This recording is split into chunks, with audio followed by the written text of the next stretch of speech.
Shalom,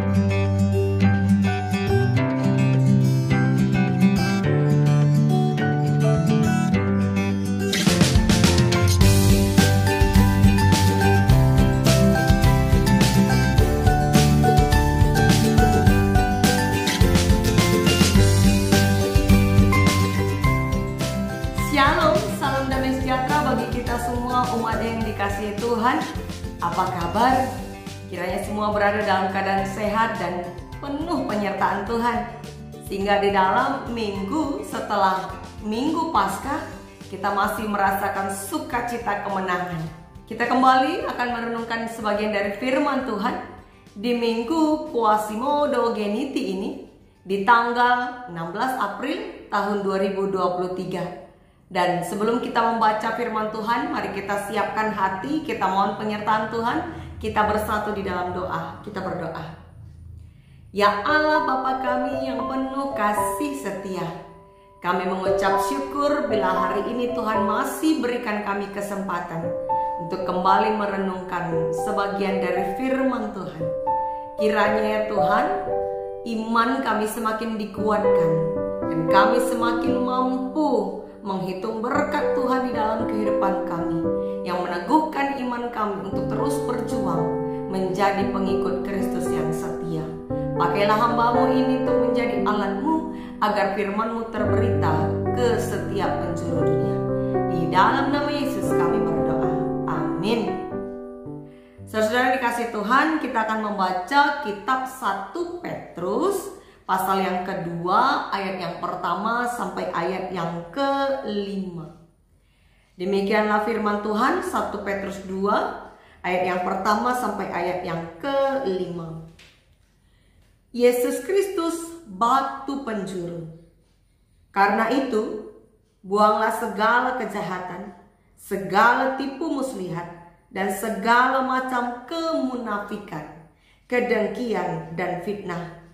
Dan jadilah sama seperti bayi yang baru lahir, yang selalu ingin akan air susu yang murni dan yang rohani, supaya olehnya kamu bertumbuh dan beroleh keselamatan, jika kamu benar-benar telah mengecap kebaikan Tuhan. Dan datanglah kepadanya batu yang hidup itu, yang memang dibuang oleh manusia, tetapi yang dipilih dan dihormat di hadirat Allah. Dan biarlah kamu juga dipergunakan sebagai batu hidup untuk pembangunan suatu rumah rohani bagi suatu imamat kudus, untuk mempersembahkan persembahan rohani yang karena Yesus Kristus berkenan kepada Allah. Sampai demikian firman Tuhan yang menjadi landasan renungan kita, dan tema untuk minggu Quasimodo-Geniti ini yaitu mengecap kebaikan Tuhan. Saudara-saudaraku yang dikasihi Tuhan, ada kata-kata bijak yang mengatakan lebih sulit mempertahankan daripada mendapatkan. Lebih sulit mempertahankan daripada mendapatkan. Ini bisa kita lihat dalam beberapa situasi. Seorang atlet lari yang meraih juara, setelah ia meraih tanda juara, berikutnya ia pasti terbeban untuk mempertahankan prestasinya itu. Dan itu jauh lebih sulit daripada meraihnya di awal. Kenapa? Karena tentunya dia sudah terbeban dengan pemikiran jangan sampai tidak juara lagi. Mempertahankan itu jauh lebih sulit daripada meraih. Demikian juga halnya di dalam beriman. Seseorang yang pindah agama menjadi Kristiani, setelah ia menjadi umat Kristen untuk bertahan di tengah banyaknya tantangan, di tengah banyaknya godaan, pasti akan sangat sulit.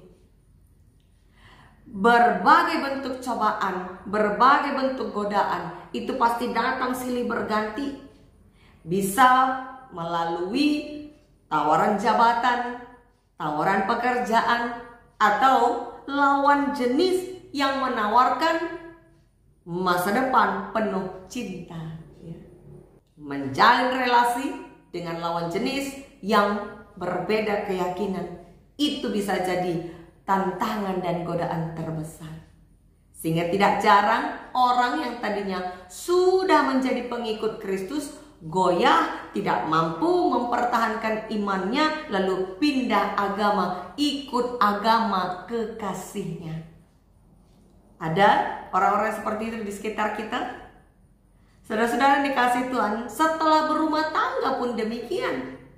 Kata-kata bijak ini juga berlaku di dalam kehidupan berumah tangga. Memulai rumah tangga jauh lebih mudah daripada mempertahankan rumah tangga itu sehidup semati. Karena pasti ada banyak persoalan-persoalan yang membuat goyah rumah tangga. Bahkan bisa menyebabkan pecah rumah tangga. Ya.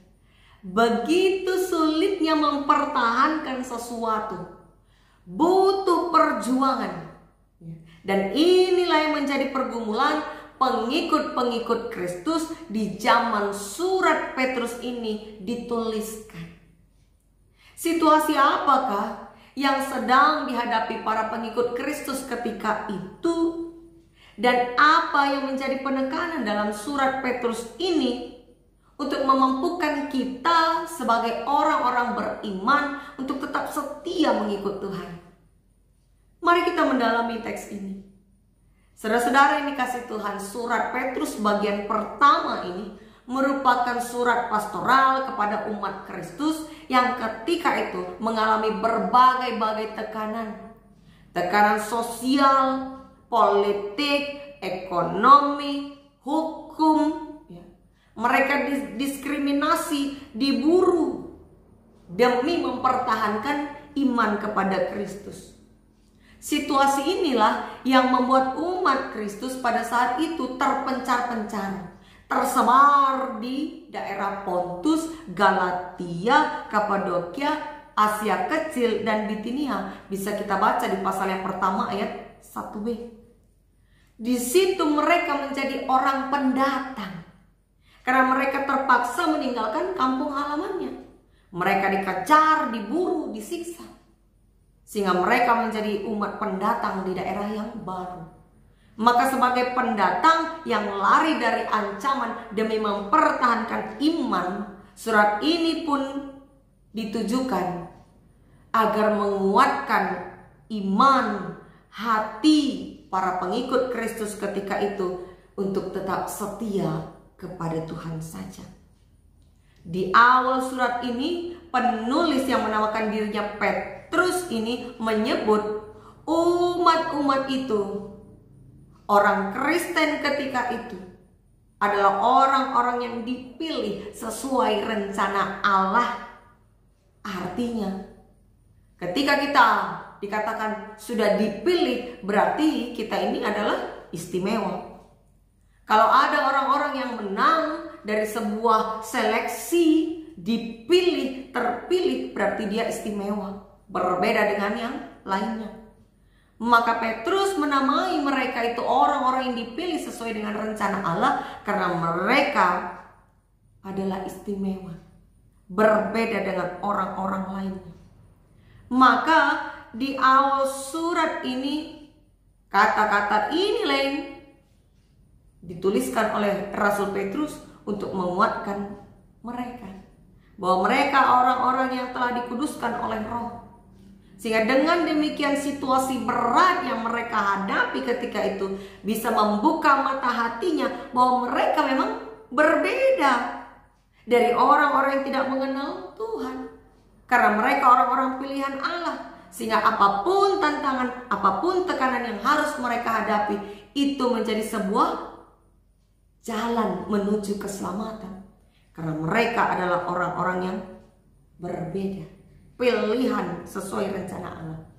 Dan mereka semua telah dilahirkan kembali melalui kebangkitan Kristus dari antara orang mati. Sebab itu surat ini berbicara mengenai hidup baru. Surat ini berbicara mengenai hidup baru, bisa kita baca di pasal yang pertama ayat 22 sampai kepada ayat 25. Di sini Rasul Petrus berbicara mengenai hidup baru. Dan apakah tanda seseorang itu sudah hidup baru? Inilah yang menjadi teks renungan kita. Pasal 2 ayat 1 sampai seterusnya. Bahwa orang yang sudah hidup baru akan ditandai dengan beberapa sikap, yaitu sikap hidup yang menjauhi kejahatan, yang menjauhi segala tipu muslihat, dan segala macam kemunafikan, kedengkian, dan fitnah. Semua yang jahat, kemunafikan, muslihat, kedengkian, dan fitnah itu sudah tidak ada lagi di dalam diri orang yang sudah hidup baru. Itu tanda orang yang sudah hidup baru. Dan di sini Rasul Petrus memakai istilah seperti bayi yang baru lahir. Bagaimanakah bayi yang baru lahir? Bayi baru lahir itu hanya akan minum susu murni demi pertumbuhannya, agar dia bertumbuh menjadi besar. Sehingga dengan penggambaran ini diharapkan umat Kristen pun seperti itu. Mereka layaknya bayi yang minum susu rohani, mengecap kebaikan Tuhan, supaya terus bertumbuh di dalam iman. Maka Rasul Petrus pun mengajak umat untuk datanglah kepadanya, batu yang hidup, yang memang dibuang manusia tetapi dipilih dan dihormat di hadirat Allah, yaitu Kristus. Kristuslah yang dimaksud dengan batu hidup, yang ditolak oleh manusia, namun ialah yang menjadi batu keselamatan, jalan menuju Allah. Di dalam hal ini nampaknya Rasul Petrus ingin menunjukkan bahwa Yesus saja mengalami penolakan. Yesus saja anak Allah mengalami penderitaan. Namun ia dihormat istimewa di hadirat Allah. Demikian pula lah orang-orang percaya. Mengalami tekanan, terancam, namun dipilih sesuai dengan rencana Allah. Sehingga hendaklah setiap umat, orang Kristen sebagai orang percaya juga dipergunakan sebagai batu hidup untuk pembangunan suatu rumah rohani, yang artinya mereka menjadi jalan menuju Allah. Sehingga hidup mereka menjadi teladan bagi suatu imamat kudus, orang-orang kudus, orang-orang percaya. Dan kini kisah hidup mereka ini tetap akan dikumandangkan selama-lamanya untuk menjadi sebuah kesaksian bagaimana mereka berjuang mempertahankan iman kepada Kristus. Lalu apakah pesan dari nats ini? Saudara yang dikasihi Tuhan, hidup sebagai pengikut Kristus bukanlah hal yang mudah. Hidup sebagai pengikut Kristus pasti banyak tantangan dan godaannya. Namun, mari kita berkaca kepada kehidupan Tuhan Yesus yang ibarat batu hidup, dibuang, ditolak, meski ia berkuasa membuat banyak tanda mujizat, namun malah dituduh memiliki kuasa kegelapan, menggunakan kuasa penghulu, setan. Dan dengan kebaikan-kebaikan yang telah ia perbuat, dia justru disalib dan mati. Inilah yang menjadi dasar bagi setiap orang percaya untuk setia dan tetap bertahan, berjuang di dalam iman. Karena selalu akan ada ujian bagi kita.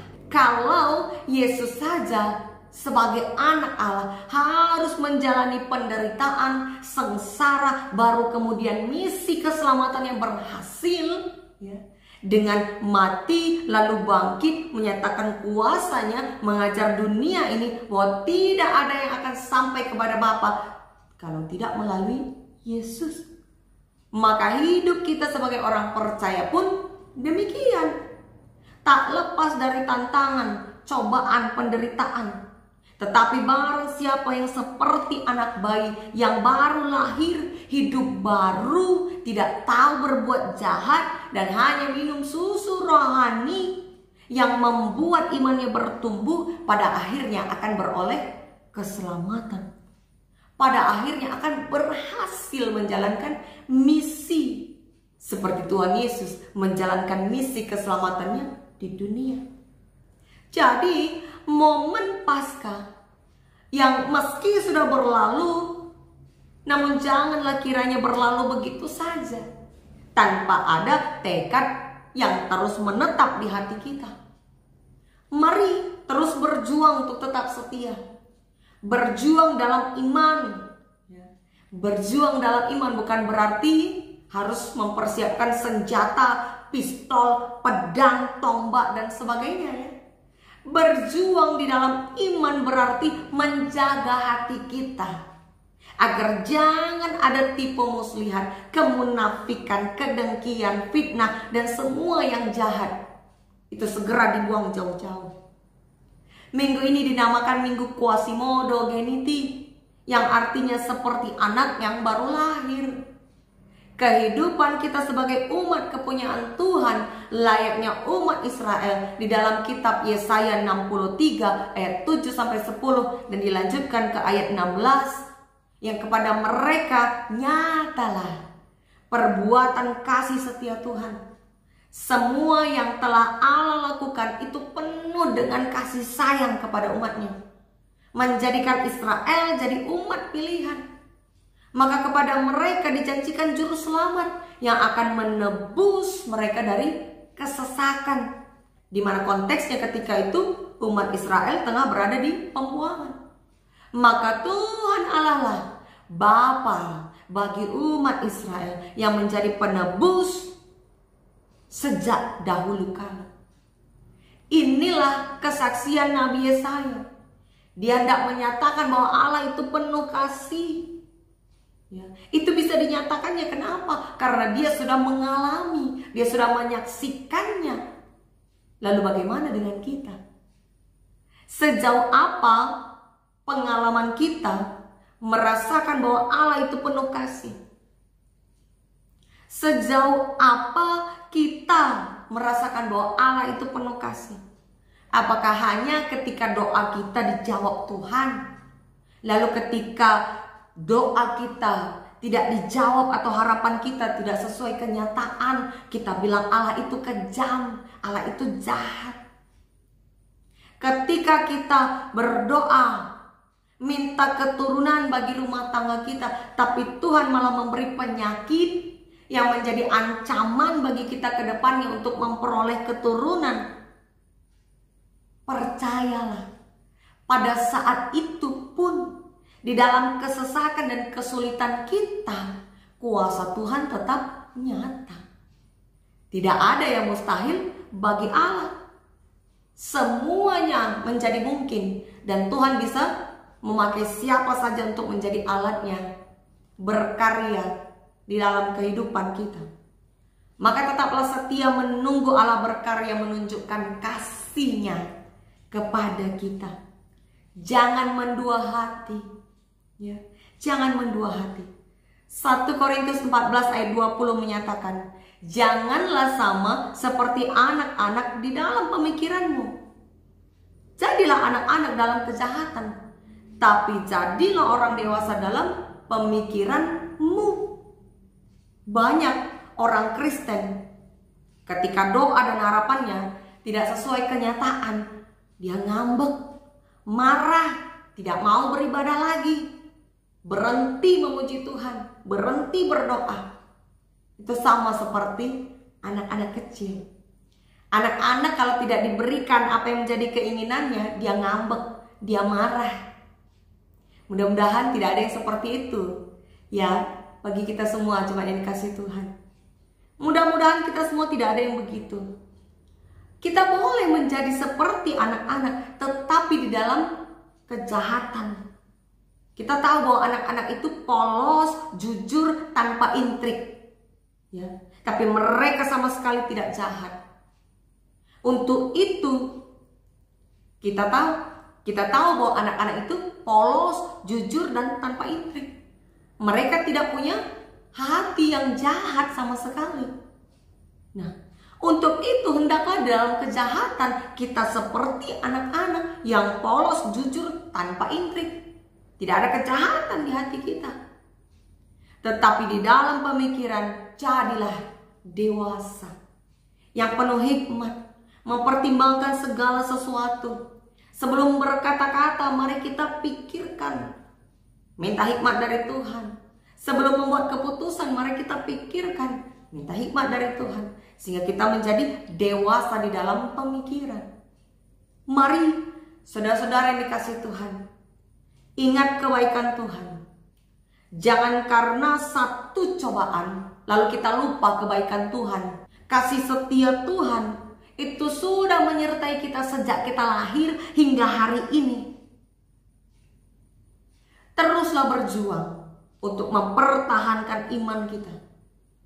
Menjadi barulah kita setelah perayaan Paskah. Agar tidak sia-sia kesetiaan kita selama ini ke gereja, ikut persekutuan, bersaksi, melayani, dan seterusnya. Biarlah momen Paskah yang walaupun sudah berlalu, tetapi tekad di dalam hati kita untuk menjadi baru tidak ikut berlalu. Mari jadilah baru dan senantiasa mengandalkan Tuhan. Sehingga kita dimampukan untuk terus berjuang, setia, dan bisa terus mengecap kebaikan-kebaikan Tuhan. Kiranya Roh Kudus memampukan kita untuk tetap setia di dalam melakukan firman-Nya. Amin. Mari kita bersatu di dalam doa. Ya Tuhan Allah Bapa kami mengucap syukur Tuhan. Hari ini kami diingatkan untuk hidup baru. Setelah momen Paskah berlalu, kiranya tekad untuk hidup baru tidak juga ikut berlalu, melainkan kami seperti anak bayi yang baru lahir, hidup kembali di dalam Kristus dengan hati yang bersih dan mampu melakukan kehendak Tuhan. Ajar kami Bapa, agar melalui kehidupan kami setiap orang bisa mengenal Tuhan dan tahu bahwa Tuhan adalah Allah yang Maha Kuasa yang penuh kasih. Ke dalam tangan-Mu kami berserah, di dalam nama Yesus kami berdoa. Amin.